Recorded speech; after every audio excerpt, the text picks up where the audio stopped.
I'm reading it from the papers that there are many states. North Carolina, there are 556,000 voters that have no ID card. State issues an ID card, but they charge a few dollars. A few years ago, Georgia Supreme Court said they will not allow that because that's called poll tax. People who don't have an ID, they should not be forced to have an ID. So there are some huge issues being played, but let's face it, it favors Democrats. Change is always brought on by the new generation, not the old one. So I think if you want fresh ideas, new thinking, you have to embrace the young voter, emotional or not. And I also think that this Tea Party movement, what is it except an emotional movement? In large part, these are people who are pushing a socially conservative agenda blanketed by this fiscal conservatism. So they talk about being fiscally conservative to get into office, but once they're there, they start pushing a socially conservative agenda, which I don't think many voters who like their fiscal policies would agree with their socially conservative policies. You see it with attacks on Planned Parenthood. You see it with attacks on a lot of the social reforms that are currently in place by these states. So I think people need to be a smart voter when they start looking at these new candidates, especially the ones that call themselves the Tea Party. Just to make sure, no, Tea Party does not have any social agenda. They have only constitutional agenda. Everything that they are doing is according to the Constitution. You know, I mean, this is interesting that there are 6 senators, a gang of 6 that we talked about the last time. They're going around the country now. You know, they're taking their show on the road. They're saying, folks, we much rather have a planned ideas about reducing Social Security or Medicare and the others, or we can do what we did when we had an economic meltdown in a firestorm. So which is preferable? Planned, very nice. You know, President Obama, of course, punted, but that doesn't mean he's not on the playground. He's still on the playground, and he probably will come in and join if everybody says, let's make sure we fix the entitlements so they don't push us into bankruptcy. And I really think that that is because of this Tea Party. So we should have a lot more respect for Tea Party. I think the Tea Party is doing their part to get people thinking and excited about what's coming and about politics in general, because people are tired of the gridlock between Republicans and Democrats. So it's tempting to look at this third party, the Tea Party, as a very interesting hybrid of the two philosophies. However, the Tea Party itself is not a very consistent body amongst itself. Depending on where it lives, it has sometimes differing agendas. So when you say you're allianced with a certain party, you don't always know what that party is pushing or standing for. To say that we are in favor of the Constitution, that's broad. Give me very specific things that they're after. And if you look at the very specific things they're after, you'll find a lot of social conservative ideas, along with fiscally conservative They're telling ones. you that government cannot deduct union dues in the state government. That's constitutional. Okay, we did a story last week about Wisconsin and the unions. Of course. And I thought this will be a proper time to bring a letter that we received from California. The guy's name is Michael Neer. And he says, yours is the first TV show that has laid out an understandable case regarding the operation of unions as they relate to the government. I was happy to hear your logic and reasoning. You know, folks, in the government, there are union employees and there are non-union employees. Union employees are dealt with differently because they have a contract. The contract says you cannot fire without having to have a long, drawn-out, these appeals after appeals and the others. But a non-union employee for the same government can be terminated at any time, does not get the same benefits that the union employee gets. So he's saying the elected officials have forgotten the responsibility to the general public. The duplicity and hypocrisy, while obvious and highly visible, is woven into the fabric of business as usual and has been so for quite a while in America. I mean, he's right. What I think is really interesting is here we have a viewer from Burbank, California, watching the show who's a conservative.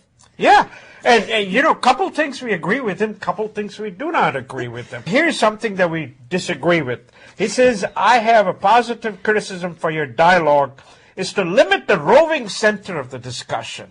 which means that we should do maybe 1 or 2 topics and not a number of topics that we like to do.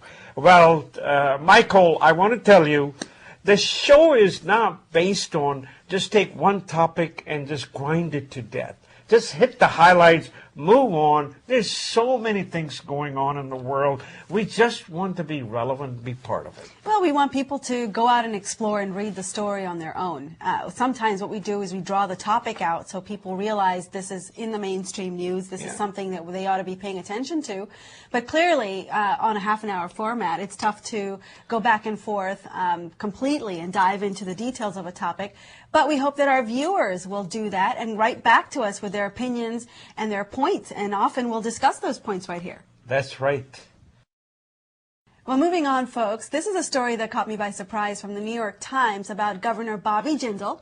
He's the governor of Louisiana, and this is a story about his wife, actually, and how recent contributions to some of her causes are getting a lot of attention. For example, some of the biggest corporate players are now trying to use his wife as a way to seed ideas, possibly to try to influence his vote and his policies. AT&T, for example, Mr. Jindal is a Republican who is about to sign off on legislation allowing the company to sell cable television, pledged $250,000 to his wife's foundation called the Foundation for Louisiana's Children. And AT&T is not the only one. Marathon Oil, which last year won approval from the Jindal administration to increase the amount of oil it can refine in Louisiana's plant, committed to a $250,000 donation as well as some military contractors like Northrop Grumman. All of this points to these companies finding an alternate path in to try to get Governor Jindal's vote. Wait a second. Are you blaming the companies? I'm just simply saying that this is the kind of story we're going to see more of because Governor Jindal is a force within the Republican Party. He got quite a lot of attention last year. And his wife, now being more politically active on the scene herself through these charities and foundations, she's getting a lot of money. And money is a powerful thing. You know, the first ladies of states or even the nation, they always have causes. But to be the owner of the foundation or the CEO of the foundation, I've never heard of that. I'm just totally amazed how she would get connected with this. Well, that's one part of the story that makes it interesting. You know, the other part of it is the fact that most of these donations, 1 million in previously unreported pledges from major oil companies, insurers, and other corporations in Louisiana with high-stakes regulatory issues. This is something that the New York Times is now looking into. So you can imagine that with this much money, whenever you have access and whenever you're getting these kind of donations, you're going to have a lot of scrutiny on you. And certainly the New York Times has tapped into this one. Let's face it, New York Times is the epitome of Democratic Party. So they want to cut this Republican right off. I just think that all this money somehow, somewhere is going to end up helping his cause because I do believe Governor Jindal will make a more national bid for a political role. I think, you know, he's been at the state level for some time, but he's a rising star in the Republican Party, and I would not be surprised to see him make some kind of a broader run. I really think that he needs to actually deliver something before we look at him as a presidential candidate. In the meantime, I stick with Newt Gingrich. Because he's young and exciting and passionate. As the opposition party, I mean, I still like President Obama. But you know what? I really think President Obama is doing what President Clinton did. He's slowly becoming a Republican. I don't do Sarah Palin stories you do, but this is interesting. Sarah Palin is going to India. Of course she is. Yes. She's going to India to speak. She's a keynote speaker on March 18th and 19th at India Today Conclave. That's a magazine, India Today. And you know what? She's so excited to go there. This is what she says. India and Pakistan and United States should make a alliance.